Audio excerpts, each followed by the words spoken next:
কল্পনা করুন আপনি আর আপনার এক বন্ধু একই দিনে পৃথিবীতে জন্মেছেন, কিন্তু বড় হবার পর আপনার বন্ধু পৃথিবীতেই থেকে গেল আর আপনি পাড়ি জমালেন লাল গ্রহ মঙ্গলে।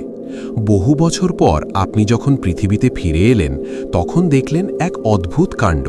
পৃথিবীর ক্যালেন্ডার অনুযায়ী আপনার বয়স আপনার বন্ধুর চেয়ে একটু বেশি হয়ে গেছে। হ্যাঁ, ঠিকই শুনেছেন, আপনি মঙ্গলে থাকার কারণে আপনার সময় পৃথিবীর চেয়ে দ্রুত কেটেছে। কিন্তু মহাকাশের এই অদ্ভুত নিয়মের পেছনের বিজ্ঞানটা আসলে কি? কেন মঙ্গলে ঘড়ির কাঁটা পৃথিবীর চেয়ে দ্রুত ঘোরে? চলুন আজকে এক মহাজাগতিক যাত্রায় বের হই আর এই রহস্যের সমাধান করি। স্বাগতম আমাদের চ্যানেলে। মহাবিশ্ব মানেই অসংখ্য রহস্যের ভাণ্ডার, আর আজ আমরা কথা বলবো স্পেস এবং টাইমের এমন এক অদ্ভুত খেলা নিয়ে যা শুনলে আপনার মাথা ঘুরে যাবে। ভিডিওটি শেষ পর্যন্ত দেখুন, কারণ আজকের পর থেকে সময় নিয়ে আপনার চিন্তাভাবনা পুরোপুরি বদলে যাবে। এই রহস্যের সমাধান করতে হবে আজ থেকে 1 শতাব্দীরও বেশি সময় আগে, বিজ্ঞানী আলবার্ট আইনস্টাইনের কাছে। আইনস্টাইন তার জেনারেল থিওরি অফ রিলেটিভিটি বা সাধারণ আপেক্ষিকতা তত্ত্বে বিশ্ববাসীকে এক চমকে দেওয়ার মতো তথ্য জানান। আমরা সাধারণ মানুষ মনে করি সময় সব জায়গায় একই গতিতে চলে। আপনার হাতের ঘড়িতে যে সময়, মহাশূন্যেও একই সময়। কিন্তু আইনস্টাইন প্রমাণ করলেন সময় কোনো স্থির বিষয় নয়। মহাবিশ্বের স্থান এবং সময় মিলে তৈরি করেছে এক অদৃশ্য চাদর, যাকে বলা হয় স্পেস টাইম।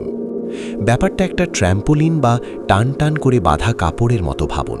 এর ওপর যদি একটা ভারী লোহার বল রাখেন, তাহলে কাপড়টা যেমন নিচে দেবে যায়, ঠিক তেমনি মহাবিশ্বের ভারী গ্রহ নক্ষত্রগুলো স্পেস টাইমকে বাঁকিয়ে দেয়।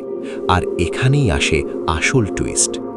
আইনস্টাইনের সূত্র বলছে, মহাবিশ্বের যেখানে মহাকর্ষ বল বা গ্র্যাভিটি যত বেশি, সেখানে সময় তত ধীরে চলে।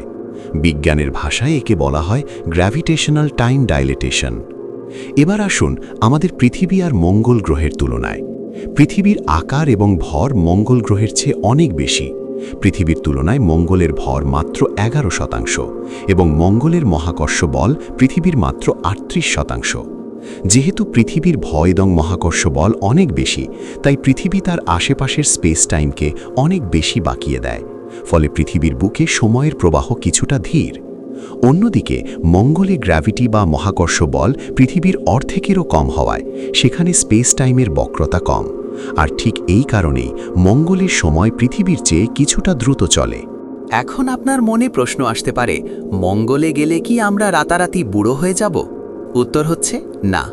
এই সময়ের পার্থক্যটা এতটাই সূক্ষ্ম যে সাধারণ ঘড়িতে এটি ধরা পড়বে না। এটি কয়েক মাইক্রোসেকেন্ড বা মিলি সেকেন্ডের হিসাব, কিন্তু বিজ্ঞানের দৃষ্টিতে এটি এক পরম সত্য। ভাবতে অবাক লাগে, তাই না? আমরা যখন পৃথিবীতে বসে সাধারণ জীবন কাটাচ্ছি, তখন কোটি কোটি মাইল দূরে মঙ্গলে ঘড়ির কাঁটা একটু হলেও আমাদের চেয়ে দ্রুত দৌড়াচ্ছে। মহাবিশ্বের এই অদ্ভুত নিয়ম আপনার কাছে কেমন লাগলো? যদি আজই সুযোগ পান, আপনি কি মঙ্গলে গিয়ে নিজের বয়স একটু দ্রুত বাড়াতে চাইবেন? কমেন্ট করে অবশ্যই আপনার মতামত জানান। ভিডিওটি ভালো লাগলে একটি লাইক দিন এবং আপনার বিজ্ঞানপ্রেমী বন্ধুদের সাথে শেয়ার করুন। মহাকাশ এবং বিজ্ঞানের এমন রোমাঞ্চকর সব অজানা গল্প আরও শুনতে আমাদের চ্যানেলটি সাবস্ক্রাইব করতে ভুলবেন না। দেখা হবে আগামী পর্বে নতুন কোনো রহস্য নিয়ে। ততক্ষণের জন্য ভালো থাকবেন এবং মহাবিশ্বকে জানতে থাকবেন। বিদায়।